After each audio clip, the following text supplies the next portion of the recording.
আমার বয়স 40, কিন্তু আমার মা বাবা ঠাকুরমা এদের মুখে শুনেছি আমাদের এই পাটগাতি মণ্ডল বাড়ি আজকে 220 বছর হয়ে গেছে পুজোর বয়স, এবং আমাদের এই জমিদার বাড়ি বয়স প্রায় 250 বছর হয়ে গেছে। এবং এই পুজো যখন আমাদের বাড়ি যখন এই পুজো অনুষ্ঠিত হয়, মানে পুজোর মন্দির অনুষ্ঠিত হয়, তখন আমাদের বাড়িতে 7টা মাঠই সোনার মাঠ এই নদী থেকে ভেসে আসছিল।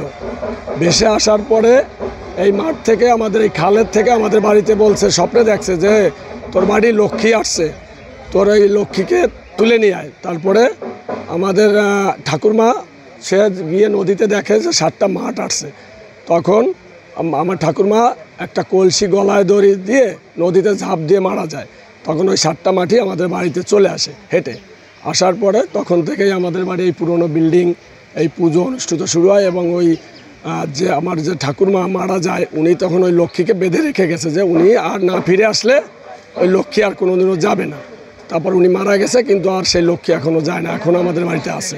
মা জাগ্রত, এবং এই জাগ্রত মার কাছে যে যা মনের থেকে বাসনা করে সে তা পায়।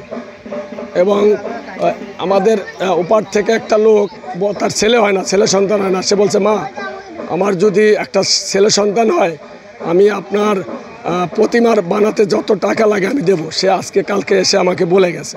আমাদের গ্রামের সবাই মোটামুটি সহযোগিতা করছে, যার কারণে আমাদের সেই পুরনো ঐতিহ্য ধরে রাখার চেষ্টা করছি। এখানে আমরা 7টা মাটি পাইছিলাম, হেঁটে আইছিল এই বাড়ি। সেই 7টা মাটির থেকে 7 পুরুষ এই ব্যয়ভার বহন করেছে। আর এক বাড়ি ছিলাম, সেখানেও 7টা মাটি দিয়েছিল। এখন তাকে আমরা যত্ন করতে পারি না। কেন পারি না? পয়সার অভাবে। ছেলেপেলেরা তেমন লেখাপড়া শেখে না, অর্থ নেই। তারপরে যদি জনবল না থাকে তাহলে একার দ্বারা সম্ভব কিছু? আমি এই 36তম এই পুজো কার্য পরিচালনা করলাম। এখন তো আমি অসুস্থ। এখন আপনারা যদি থাকে এই পুজোর একটা ব্যবস্থা করেন তাহলে আমরা খুশি হব। এইটা আমার বড় প্রাপ্য। আপনাদের কাছে আর চাওয়া পাওয়ার আমার কিছু নেই।